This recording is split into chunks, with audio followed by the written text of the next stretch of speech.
Iran's call for the destruction of Israel is an extremely public and well-known reality, a loudly professed position which raises a number of questions regarding Iranian and Israeli military capabilities, their respective weapons arsenals and level of tactical proficiency. Just what might happen in a war between Israel and Iran? There are always so many unknowns in war, and assessments and wargames may often miss the mark regarding the tactical combat circumstances which ultimately transpire. Yet there is much relevant detail related to these questions which can be learned or at least evaluated. Many public Iranian documents, philosophies, and remarks from senior civilian and military leaders incite the possibility of violence as a means to achieve this stated goal of Israel's demise.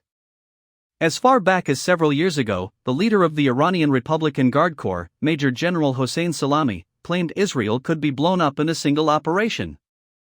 What might sound like reasonably typical inflammatory anti-Israel rhetoric coming from Iran, could actually reflect Iran's interpretation of how an Israel-Iran conflict might unfold. Assuming Gen. Salami's comments were not related to the use of nuclear power or related to Iran actually possessing a nuclear weapon. They raised the question of force size, tactical proficiency, and weaponry related to a potential Iran versus Israel conflict. Israel versus Iran in the air. An initial question is simply one of geography, meaning the prospect of each country having success attacking the other. While Iran is known to fly some older, fast, and highly capable F-14 Tomcats, it is not clear how well maintained they are, and Iran is quite likely extremely vulnerable to Israeli fighter jets in the air. Tomcats are fast, but likely to lose quickly in any air confrontation with fifth-generation aircraft simply due to sensor and weapons ranges. Israel, for instance, operates a fleet of fifth-generation stealth aircraft to include its F-35 Ayadir variant, likely capable of achieving air superiority and eluding Iranian air defenses. Iran is known to operate some Russian-built air defenses, yet it is by no means clear they would be able to detect and destroy Israeli F-35s. In terms of sheer numbers of fighter jets, Israel has a relevant advantage of more than 50 aircraft, as GlobalFirepower.com 2023 rankings reports that Iran operates 160 aircraft compared with Israel's 241.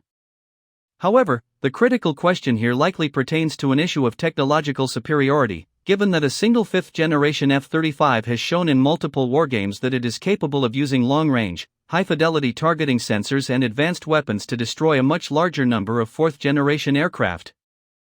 Any quick analysis of available assets and technologies would suggest that Israel is likely to operate with a distinct advantage over Iran in the air, something which would make it very difficult for Iran to make any lasting progress with a ground invasion. The question of Israeli air superiority also weighs heavily upon the feasibility of Iran being capable of launching any kind of ground invasion into Israel.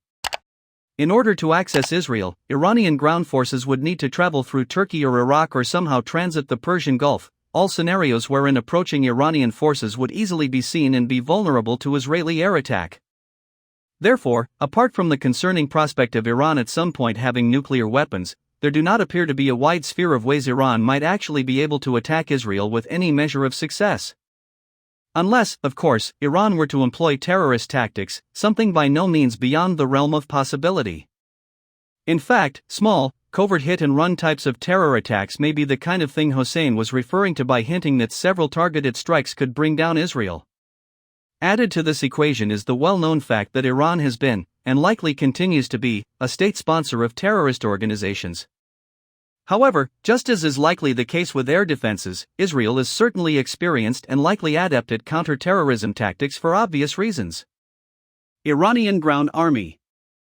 While Iran does, at least on paper, appear to have a larger ground force, particularly when it comes to tanks and armored vehicles, that does not in any way mean that its land force would in any way be equivalent to Israel.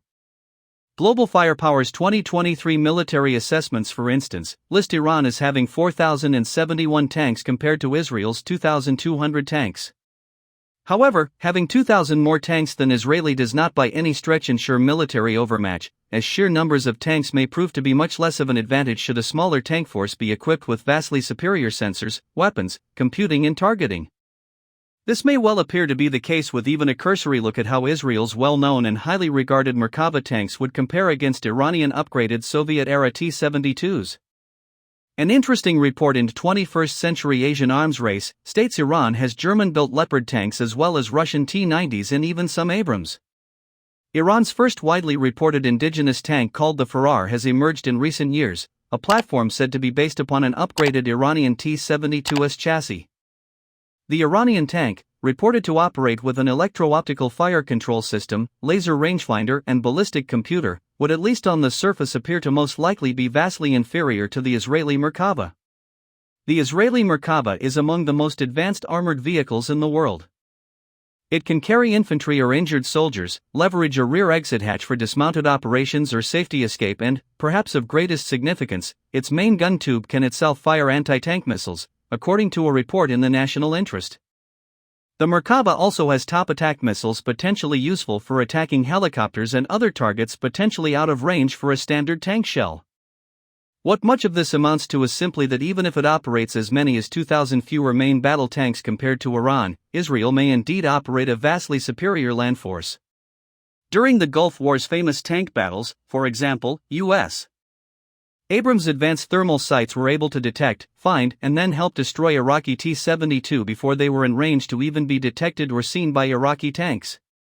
Therefore, large numbers of Iraqi tanks were disproportionately destroyed by far fewer Abrams armed with long-range, high-fidelity targeting sensors.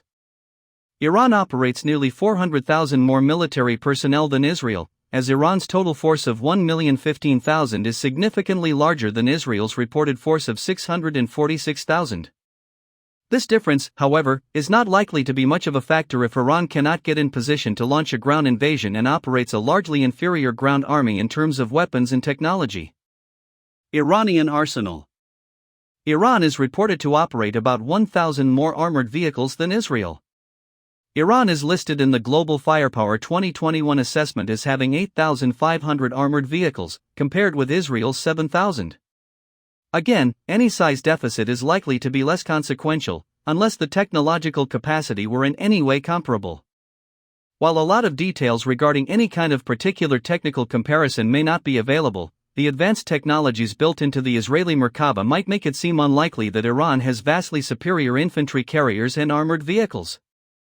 Furthermore, without superior tanks able to break through the proactive barriers or defensive configurations of an Israeli force, any Iranian advance might be less likely to succeed. Iran does, however, have much more artillery and multiple launch rocket systems MLRS when compared to Israel, yet both traditional artillery and 70 to 80 km reaching MLRS would not be in position to strike Israel unless they were moved close to its borders through forward deployment. At the same time, Iran is reported to operate a large number of short, medium, and long-range ballistic missiles in position to hit Israel.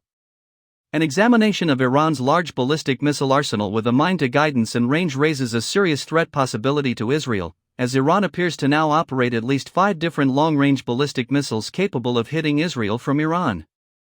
Maps of the Middle East show Iranian missiles are easily able to hit Jerusalem and other parts of Israel from locations throughout Iran, as Jerusalem is less than 2,000 kilometers from Tehran.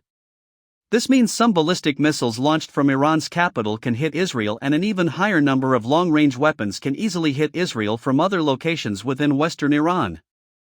An interesting and quite significant research paper from Iran Watch shows that indeed Iran does possess a massive arsenal of ballistic missiles, at least 5 of which can reportedly travel distances of 1,300 kilometers or more.